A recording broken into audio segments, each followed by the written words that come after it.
Hello guys, a day in my life എന്നെടുക്കണമെന്ന് എനിക്ക് നല്ല ആഗ്രഹമുണ്ട്. പക്ഷേ എടുക്കാനുള്ള ക്ഷമ എനിക്കില്ലാത്തതുകൊണ്ട് ഞാൻ ഹാഫ് ഡേയിൽ ഒതുക്കി. അപ്പോൾ രാവിലെ തന്നെ കുളിച്ച് തലയിൽ ഒരു അമ്മച്ചിക്കെട്ടൊക്കെ കെട്ടി നേരെ വിട്ടു നമ്മുടെ സാമ്രാജ്യത്തിലേക്ക്. അടുക്കള ഭാഗം ആദ്യം തന്നെ കട്ടൻ ചായന്ന് തുടങ്ങാം. കട്ടൻ ഇല്ലാതെ മലയാളിക്ക് എന്ത് ഡേ അല്ലേ?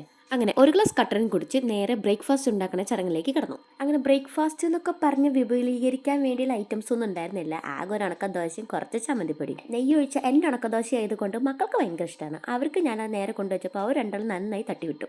ശേഷം പിന്നെയും അടുക്കളയിലോട്ടു. രാവിലത്തെ മാത്രം കഴിഞ്ഞാൽ പോരല്ലോ, നമുക്ക് ഉച്ചയ്ക്കുള്ളതാവണ്ടേ. സാധാരണ ഞാൻ ചോറാണ് ആദ്യം വെക്കാറ്, പക്ഷെ എന്താണെന്നറിയില്ല, ഇന്ന് ഞാൻ ലേറ്റ് ആയി പോയി. ആദ്യം തന്നെ ഞാൻ വെജിറ്റബിൾസ് കട്ട് ചെയ്യാറുണ്ട്. ഇന്ന് ലഞ്ചിന് സാമ്പാറും അവിയലാണ് ഉണ്ടാക്കുന്നത്. പിന്നെ എനിക്കാണെങ്കിൽ സാമ്പാറിനായാലും അവിയലിനാണ് കഷ്ണങ്ങൾ അരിയുമ്പോൾ നല്ലതുപോലെ നീറ്റായിരിക്കണം. കാണാൻ നല്ല സുന്ദരക്കുട്ടപ്പന്മാരായിരിക്കണം, എന്നാലേ തിന്നുമ്പോൾ ഒരു ടേസ്റ്റ് കിട്ടുള്ളൂ. ഇതുപോലെ വൃത്തികെട്ട ശീലങ്ങൾ മാറ്റാനുള്ള സമയമായിരിക്കണോ എന്നുള്ളത് എനിക്കറിയാം. പക്ഷെ എന്താ, ശീലായി പോയി. എന്തായാലും ഇതുവരെയൊക്കെ ജീവിച്ചില്ലേ, ഇനി അങ്ങനെ പോട്ടെ. തൽക്കാലം അവിയലിന് കട്ടനിട്ട് നേരെ സാമ്പാറിലോട്ട് തെറ്റും. അപ്പോഴാണ് ഓർത്ത് റൈസ് കുക്കറിൽ ഒരാൾ ഇറക്കി വെച്ചിട്ടുണ്ടായിരുന്നത്.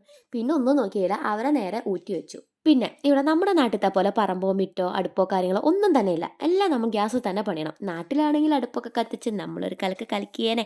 തൽക്കാലം ആ കലക്ക് നമുക്ക് ഇവിടെ വേണ്ട, നമുക്ക് സാമ്പാറുള്ളത് കലക്കിയിട്ട് അടുപ്പിൽ വെക്കാം, അല്ല ഗ്യാസിൽ വെക്കാം. പിന്നെ ഇതിൻ്റെ എല്ലാം ഡീറ്റെയിൽഡ് ആയിട്ടുള്ള എങ്ങനെ സാമ്പാറിൻ്റെയും അവിയലിൻ്റെ ഒക്കെ ഡീറ്റെയിൽഡ് ആയിട്ടുള്ള വീഡിയോ ഞാൻ എൻ്റെ ചാനലിൽ അപ്ലോഡ് ചെയ്യാം. ഒരു സാമ്പാറോ അവിയലും വെക്കണം, നീ ഇപ്പം എന്തിനാ ഇങ്ങനെ നിന്ന് കരയണമെന്നായിരിക്കും നിങ്ങളിപ്പോൾ ചിന്തിക്കേണ്ടാവുക. ദാ ഇവനാണ് അതിന് കാരണം. കൊല്ലം കുറേ അടുക്കളയിൽ കയറാൻ തുടങ്ങിയിട്ടുണ്ടെങ്കിലും സവാളയും ചെറുള്ളിയും കണ്ടു കഴിഞ്ഞാൽ ഞാൻ അപ്പം കരയും. എന്താണെന്നറിയില്ല, ഞാൻ ഇവരായിട്ട് ഇപ്പോഴും ടൈപ്പായിട്ടില്ലേ. കറച്ചിലൊക്കെ കഴിഞ്ഞതിന് ശേഷം ഞാൻ പിന്നെ ദേ അവിയനുള്ളത് കൂട്ടി അടുപ്പത്ത് വെച്ചു. അവിയലാണെങ്കിൽ വാണം വിട്ടതുപോലെ ഷടയെന്ന് പറഞ്ഞിട്ട് അവിയൽ റെഡിയായി. ശേഷം അപ്പുറത്തെ അടുപ്പിൽ സാമ്പാറിനുള്ളതും ഒരു ചെറിയൊരു പായസം വെച്ചു. ഇന്ന് എൻ്റെ മോൻ്റെ 6ാമത്തെ പിറന്നാളാണ്. ചെറിയൊരു സദ്യയായിരുന്നു മനസ്സിൽ, പക്ഷെ ആളും ആരവങ്ങളില്ലാത്തത് കൊണ്ടും സമയപരിധി മൂലം എനിക്ക് 3 വിഭവങ്ങളിൽ എൻ്റെ പിറന്നാൾ സദ്യ ഒതുക്കേണ്ടി വന്നു ഗൈസ്. പിന്നെ ഈ തട്ടിക്കൂട്ട് സദ്യ കഴിക്കാൻ എൻ്റെ കെട്ടിനില്ലാത്തത് എൻ്റെ മഹാഭാഗ്യം. പാവം മക്കൾ, അവരൊരു ഗതിയുടെ ഈ അമ്മയോട് ക്ഷമിക്കടാ മക്കളെ.